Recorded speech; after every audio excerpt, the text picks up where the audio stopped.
미국 노동부는 지난달 생산자 물가지수가 한 달 전보다 0.7% 올랐다고 밝혔습니다. 시장 전망치인 0.4%를 훨씬 웃돌면서 작년 6월 이후 상승폭이 가장 컸습니다.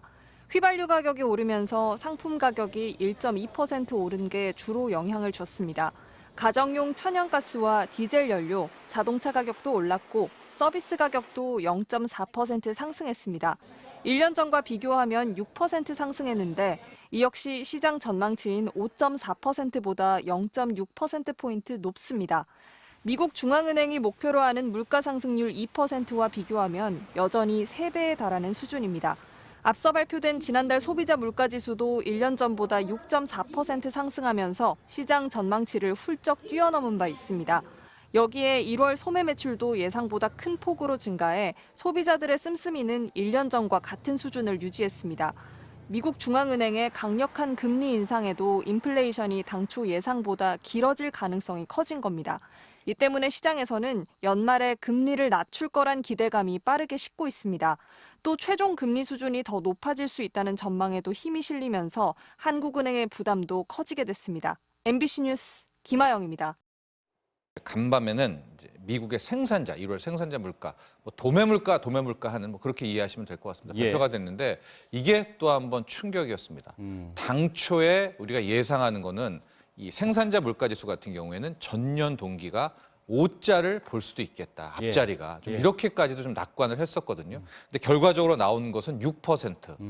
떨어지긴 떨어졌다 하더라도 예상치보다는 상당히 상회했던 모습이었고요. 예. 더 핵심은 전월 대비 상승률입니다. 전에도 말씀드렸지만은 올해 같은 경우에는 전년 동기 대비가 큰 의미가 없는 게 예. 작년 한 해 동안 물가가 많이 올라서 올라서. 이거 대비 오른 것은 큰 틀에서 물가가 잡혔나 안 잡혔나에는 왜곡이 있다. 네. 그래서 요즘 시장은 전월 대비로 보고 있는데요. 최근 추세를 보는 그렇습니다. 예. 근데 12월에서 1월로 올라갔은 전월 대비 생산자 물가 상승률이 0.7%. 이게 충격적이었거든요. 작년 한 해 동안에 가장 물가가 높았던 게 작년 6월에 나왔던 여름 물가였었을 때가 예. 전월 대비 0.9%가 올랐었고 헤드라인도 굉장히 높았었는데 그 이후로 전월 대비로 0.7%가 올랐다는 것은 상당폭 상승입니다. 이렇게 되니까 소비자 물가 상승률 또 이렇게 생산자 물가 상승률 지금 인플레이션이 꺾였다라고 말하기에는 예. 정말 터무니없다라는 이제 주장과 함께 다시 긴축이 셀 거야 이러면서 달러 강세, 시장 금리 상승, 주가 하락, 전형적인 약세 패턴이 이어졌습니다. 지난번에 이제 파월 의장이 어쨌든 디스인플레이션을 발언을 하면서 조금 금리가 낮아지거나 안정세로 가는 거 아니냐 이런 식의 예상도 해주셨었는데, 네. 근데 그러면 연준은 또 다음 달에도 금리를 인상을 해야 될 분위기인 것 같아요. 그러면 그렇습니다. 그래서 이렇게 소비자 물가 상승률, 생산자 예. 물가 상승률 나오니까 그때 이야기했던 이제 디스인플레이션이 인플레이션 물가 상승 둔화가 아니라 네. This is inflation을 말한 것이 아니냐 이런 예. 우스갯소리도 나오더라고요. 예. 그것을 역설적으로 이야기한 것이 아닌가 얘기가 나오는데 네. 한 가지만 보겠습니다. 이제 페드 워치라고 해서 이제 연준이 앞으로 어떻게 할 것인가를 이제 예측하는 그런 이제 가능성들이 나오고 이런 이제 집계를 하는 통계치가 있는데요. 예.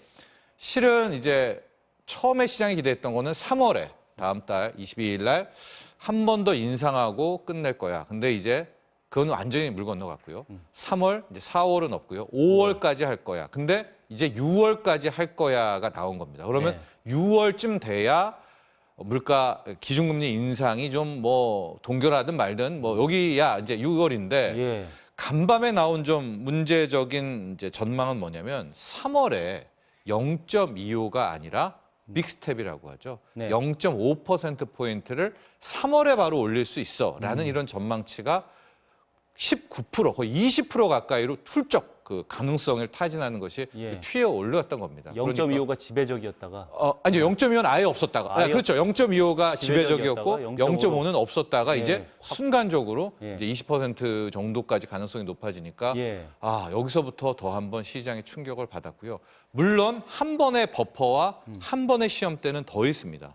이제 3월 둘째 주에 나오는 미국의 2월 소비자 물가 상승률, 2월 생산자 물가 상승률은 보고 3월 FOMC가 가게 되니까 네. 그런데 일단 그때는 그때 얘기고 현재 자체로는 이제 그런 두려움들, 긴축에 대한 공포가 다시 커졌습니다.